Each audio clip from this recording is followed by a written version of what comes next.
Hello everyone. Today we are going to discuss the book review of Why Nations Fell.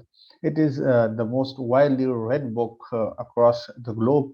That why some nations are poor and why some nations are prosperous.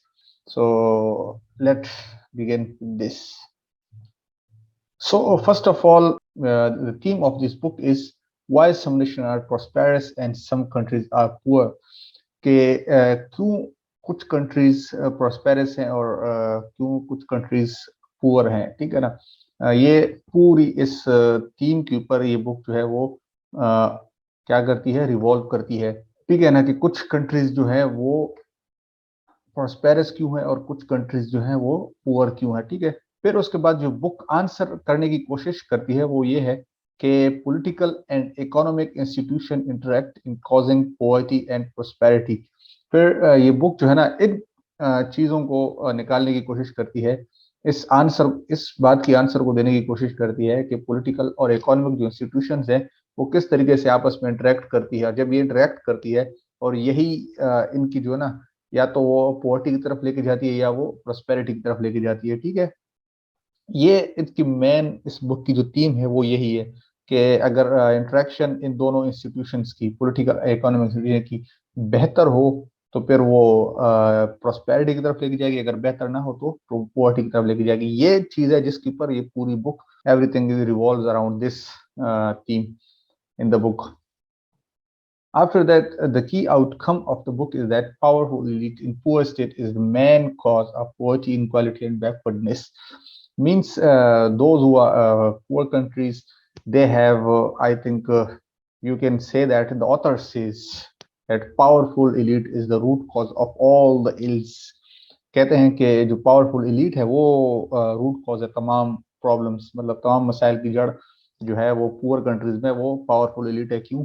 क्योंकि powerful elite जो है वो disinterested in achieving prosperity, वो जो है prosperity को achieve करने में इंटरेस्ट नहीं है, क्योंकि वो खुद प्रोस्पेरस है मगर जो उसके नीचे लोग हैं उनको वो प्रोस्पेरस नहीं होने देता।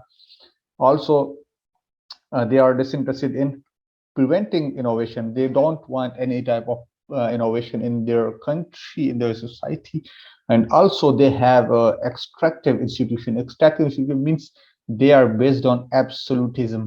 So मतलब उनके ऊपर एब्सोल्यूटिज्म है, वो चाहते हैं कि उनकी जो जो भी उनके अंडर इदारे हों वो उनके अंडर इस तरह हों कि वो जो कहें बस उन्हीं की माने। मतलब एक जो हेड है इदारे का वो उसको अपने हिसाब से चेंज करें, उसी की माने। मतलब ये है कि एक्सट्रैक्टिव इंस्टीट्यूशन, अभी इसको फर्दर हम डिस्कस करेंगे, आगे भी ये चीज आएगी, ठीक है ना। अब यहाँ तक उसको एक्सट्रैक्टिव इंस्टीट्यूशन को यही तक रखेंगे, मतलब एब्सोल्यूटिज्म, यहाँ पर एक बंदे की चले, ठीक है। जो इंस्टीट्यूशन जो हो वो कहे कि बस हमारी ही चलती है, ठीक है ना। और उसके ऊपर जो बंदा है, मतलब जो भी ये एलीट है, ठीक है ना, पावरफुल एलीट, अब वो में भी कोई भी हो सकता है, ठीक है ना। वो एक ग्रुप हो सकता है, वो एक सोसाइटी के लोग हो सकते हैं, वो कोई पावरफुल रिच पर्सन हो सकते हैं। बस पावरफुल एलीट जो है ना वो इस सवाल से कहते हैं कि वो जो है disinterested in achieving prosperity, preventing innovations and extractive institutions. ये इन चीजों को अचीव करने के लिए डिसइंटरेस्टेड है, कुछ भी नहीं चाहते। वो सिर्फ चाहते हैं कि बस एक्सट्रैक्टिव इंस्टीट्यूशंस हो, मतलब एब्सोल्यूट वो कि उन्हीं की चले बस, और कोई न माने उनकी। फिर उसके बाद जो है की आउटकम जो है वो क्या बताते हैं इस बुक में कि powerful elite in poor states is the main cause of poverty, inequality and backwardness. ये भी हमने डिस्कस किया है, ठीक है। लेकिन उन्होंने जो बात बताई है कि जो पुअर कंट्रीज हैं वो पुअर क्यों हैं, उसकी मेन रीजन अभी हमने पीछे भी बताया है कि मेरे ख्याल में शायद रिपीट हुआ है। This interested in achieving prosperity, preventing innovation and extractive institution. वो प्रोस्पेरिटी नहीं चाहते, ठीक है ना, वो इनोवेशन नहीं चाहते, और सिर्फ क्या चाहते हैं, एक्सट्रैक्टिव इंस्टीट्यूशन चाहते हैं अपनी कंट्री में, ताकि एब्सोल्यूटिज्म हो। फिर उसके बाद एक the most important question and the most asked question nowadays from everybody के ज्योग्राफी और कल्चर मैटर करता है। अगर आपका कल्चर जो है वो हिस्टोरिकल, या आपका ऐसा है कि डेवलप्ड आपका कल्चर है, आपके कल्चर में कुछ ऐसी चीज है कि वो आपके सोसाइटी को डेवलप करे, या कुछ ज्योग्राफी, आपका कुछ ऐसा बैकग्राउंड हो, वो आपको ज्यादा वो करती है, मिसाल को, ठीक है ना। तो ये जो चीजें हैं इसको बिल्कुल काउंटर किया है इन ऑथर्स ने इनको बिल्कुल काउंटर किया है, ठीक है ना। अब काउंटर उन्होंने किस तरह किया है, ये ऑथर्स कह रहे हैं कि there is no as such geography and culture, मतलब ज्योग्राफी और कल्चर का कोई भी रोल नहीं है प्रॉस्पेरिटी एंड पोवर्टी में। Those those countries that are poor, there is no as such role of geography and culture in their poverty and inequality and unemployment. So वो क्या कहते हैं कि the nature of institutions are important to make things virtuous and vicious. कहते हैं कि the authors says that institutions are important, the nature of institutions are important, and they make or break the fate of the country. Means if the nature of institution is good, then the situation society of the society would be virtuous. If the nature of institutions is not good, then it would be vicious in the country. Examples of Nogales and Korean Peninsula. ठीक है। अब दो example जो authors हैं वो यहाँ पर बताते हैं कि जो नोगेल्स और कोरियन पेनिनसुला इस बुक में है, ताकि देखें, पहले सबसे ऑथर्स ने क्या किया है कि ज्योग्राफी और कल्चर का जो रोल था उनको काउंटर किया है कि मतलब किसी भी तरीके का ज्योग्राफी एंड कल्चर का कोई भी रोल उसके अंदर नहीं है। तो फिर किस चीज का रोल है, रोल जो है वो किसका है, नेचर ऑफ इंस्टीट्यूशंस का है, ठीक है ना। और बस ये नेचर ऑफ इंस्टीट्यूशंस को ही ऑथर्स ने ज्यादा प्रेफर किया है, कोई भी ऐसा ज्योग्राफी और कल्चर। उसके लिए एग्जाम्पल उन्हें कौन सी दिए, example of Nogales and Korean peninsula, ठीक है ना। कोरिया ये जो है ये साउथ यूएसए, मतलब नॉर्थ अमेरिका और मेक्सिको जो बॉर्डर है, और जो कोरियन पेनिनसुला एशियन कंट्री, मतलब एक इस एशियन ब्लॉक से एक कंट्री ली गई है और एक जो रीजन है वो अमेरिका से ली गई है, ठीक है। अब उनमें क्या चीज सिमिलैरिटी है, अभी इन चीज को काउंटर किया है ज्योग्राफी एंड कल्चर्स को, कि इनकी सेम सिटी है, सेम रेस है, सेम ज्योग्राफी है, क्लाइमेट भी इनका सेम है, yet living condition are completely different in those regions, ठीक है ना। कोरियन पेनिनसुला एंड नोगेल, इसको let's discuss it with the in more detail. Nogales, this is the region, this is the border. Nogales, this is the border of Nogales. It means it is United States and below is Mexico. So this is the region that is the author is talking about. This is the border, you know. So in this region, one is the USA part, and other is Mexico. So people living in Arizona means part of the United States, same region, same culture, same living standard. But what is the problem? Whereas Arizona has high life expectancy and about $30,000 a year average household income. See, comparing with the people living in Mexican side, so we can say that there are some abysmal conditions. People living on the Mexico side has 1/3 income of that of Arizona.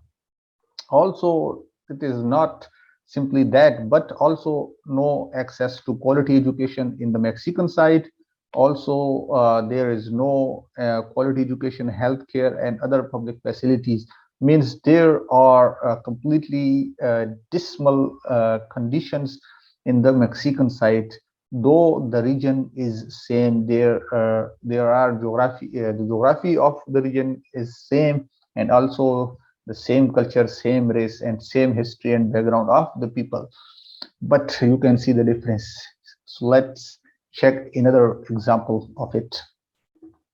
Korean Peninsula, so North Korea, and it is South Korea. So South Korea is one of the most developed country. It has per capita income one of the highest in the country, whereas North Korea is rather undeveloped and a very poor country, though they both were a same country before the World War II. So This is the border between the two countries, same region, same history, same culture, and same race. So we can see that there are completely different per capita income, life expectancy, and average income household in both the countries, North Korea and South Korea. So the author are trying to make these things as evidence of their claim that geography and culture has no role in making the countries prosper and making the country poor. So you can see the difference. North Korea, there are undemocratic leadership means they are focused more on dictatorship. They have dictatorship in their country for the last a few decades. So due to which the institutions they did not let the institution develop. And in respect to this, South Korea has invested in education, healthcare, and entrepreneurship, due to which the country has flourished. They have a strong institution. The authors claim that they have strong institutions, strong income equality, strong income household, which is compatible to the world. And most of the countries are beyond the South Korea's income. So, what is next? In this regard, the authors suggest that inclusive institutions are must, not extractive. कहते हैं कि only inclusive institutions are important. It means no other thing, neither geography nor culture. Only inclusive institutions are important. So what are inclusive institutions? A mix of pluralism and centralization. Inclusive institution important, yet there should be pluralism and centralization. If there are inclusive institution but it lack pluralism or centralization, it won't work. The authors claim that. And the other claim, what about extractive institution that we have discussed already a few moments ago, that those institutions which revolve around absolutism. They believe in absolutism, not in pluralism, and they don't have any central authority. Rather, only one man show in this type of institutions. Only one man decide the fate of the whole institution. So pluralism is key for the flourishment of inclusive institutions.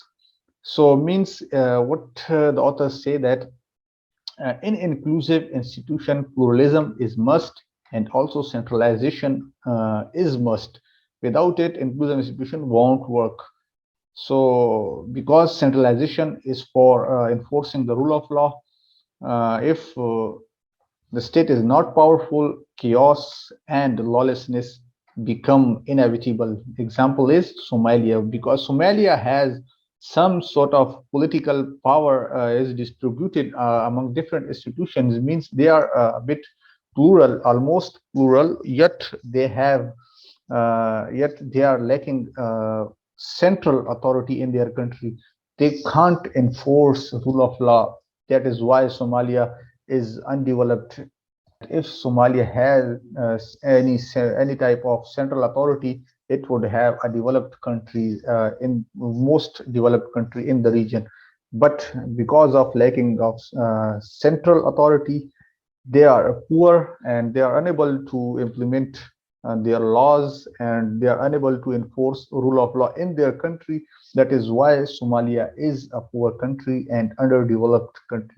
So whole as a whole अगर हम इसको देखें तो authors क्या कहते हैं कि जो हमारे पास ज्योग्राफी का कोई रोल नहीं है, कल्चर का कोई रोल नहीं है, ठीक है ना, and everything revolves around inclusive institutions. So when inclusive institution cooperate with each other, then means political and economic institution flourish, and it makes the country more developed country. Means pluralism should be the most important thing in inclusive institution. So they should, and the authors further say that all the institutions should collaborate and cooperate with each other. whether they are economic institution or whether they are political institution. So they are sine qua non for the development of the country. So this is all what is next. Oh, thank you very much. So this is all from here. Keep with us for the next video. See you in the next video. Thank you.